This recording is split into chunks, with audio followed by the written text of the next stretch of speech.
Good morning, everyone. Good morning. All right, then we're good. Well, first of all, thank you all for coming on such a very important day. I'm going to try like this. How about that, all right? Away from the speaker. So thank you all for coming.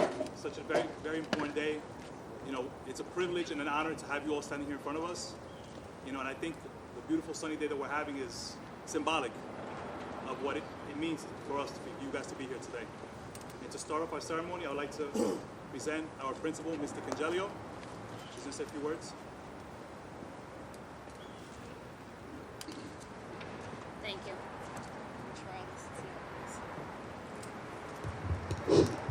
Welcome. For those of you who I have not met, I am Kelly Foley DiCongilio, and I am fortunate enough to be the principal of Bogota Junior Senior High School, as well as the daughter of a proud Purple Heart Marine. Before we begin our program, I'd like to call up Olivia Rosado and Amber Vasquez to lead us in the Pledge of Allegiance.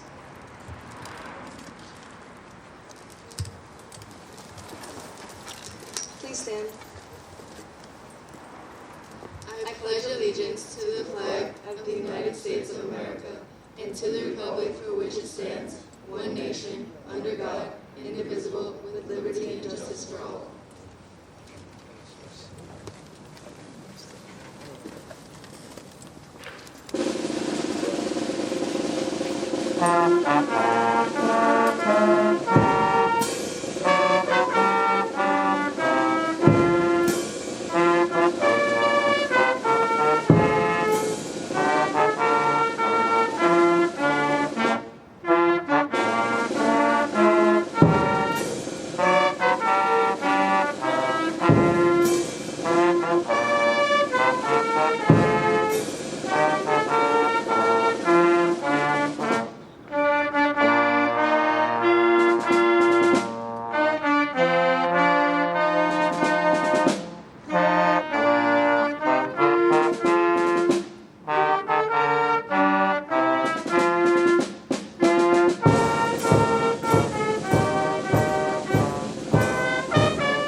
Thank you. Please be seated. I would like to begin by welcoming our local veterans who took the time to be here with us today. Additionally, I'd like to thank Mr. Russo, Mr. Rockford, Mr. Clark, and Dr. Alfonso for putting together this program, and our superintendent, Mr. Damian Kennedy, for allowing us to continue this very important tradition of a Veterans Day ceremony, and our board members for their continued support. Title 38 of the Code of Federal Regulations defines a veteran as a person who served, as in past tense, in the active military, naval, or air service, and who was discharged or released under conditions other than dishonorable. I have realized lately that the title of veteran, in and of itself, is foolish. A veteran implies that their job as a soldier is complete. I have realized recently this is not true. I am a Marine's daughter. My father served in Vietnam. He gave his blood, sweat, and tears, along with parts of his body, to our country. He is considered 100% disabled. As he grows older and his body weakens, pieces of shrapnel from the bomb come to the surface of his skin. Yet he came home to a country that did not appreciate his sacrifice, and friends and loved ones who turned their back on him. He was broken. Lucky for me, he was able to meet my mom and build a life despite all of this. So by any justification, you would call him a veteran. But here's the truth. My dad is currently suffering from severe PTSD. It came on suddenly and with no warning. He is back at Vietnam. He finds it hard to get up every day because it's not safe. He is afraid all the time. He can't function, he doesn't want to live, and he is sad. He went from being a husband, a father, and a grandfather who smiled and played with his grandkids every day to a shell of himself. He is not a vet. He is a soldier. He is still fighting. The job doesn't end when the war is over because the fight or flight inside of you never goes away. They fight every day to be what we take for granted, just okay. And a soldier has a family who hurts when they hurt and cries when they cry and carries the pride for what their loved ones sacrifice. So today, let's change the definition. A veteran, simply put, is the reason we are free. Their active duty may have been long ago, but your service to our country continues. You are a soldier. My father left a teenager from the Bronx to fight a war for hundreds of people he did not know nor would ever meet. He returned to a country that didn't always appreciate what he had done. And he was asked to live with the memories of Vietnam as if he didn't know what was sacrificed in order to allow us to sit in these very chairs. The soldiers here are the reason we get out of bed.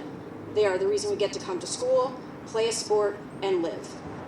Veterans Day is the one day we are supposed to remember those who fought for us. But I challenge you to see the memory of a veteran in everything you do every single day. Because without these men and women, what you do every day would not be possible. So as I look out at our local vets who we recognize today, as I see our staff, some of which have served, our board members, some of which have served, and my students, of which parents, siblings, loved ones who do, or will serve, and an empty seat for my father, who for the first time did not have the strength to come today, I say to you, and I encourage my students to say to you, thank you, and we will never forget, for once a soldier, always a soldier. Thank you.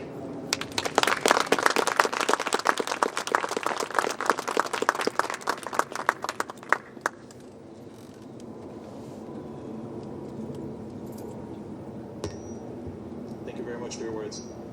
And now our band is going to play another piece. Please rise, band.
Thank you very much, band.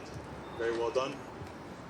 And now, to the next part of our program, we had our students, amongst our staff as well, collaborate and think, what is a great way to say thank you?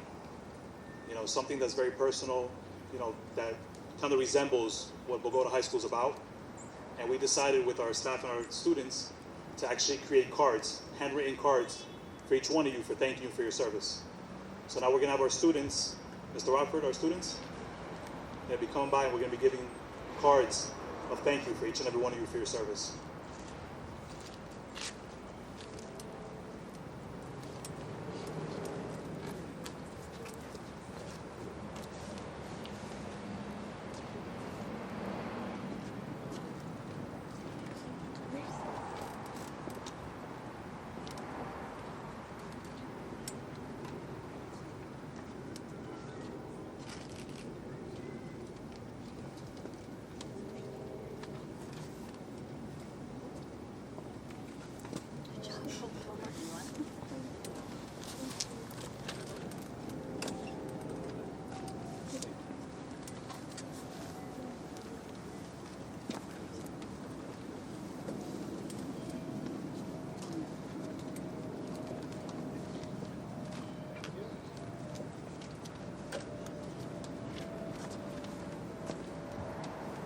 Now for our other local veterans that were not able to join us today, those will be sent out to their homes as well. With our students and our staff, we're going to make sure to go to each one of their homes and drop them off as a sign of thank you.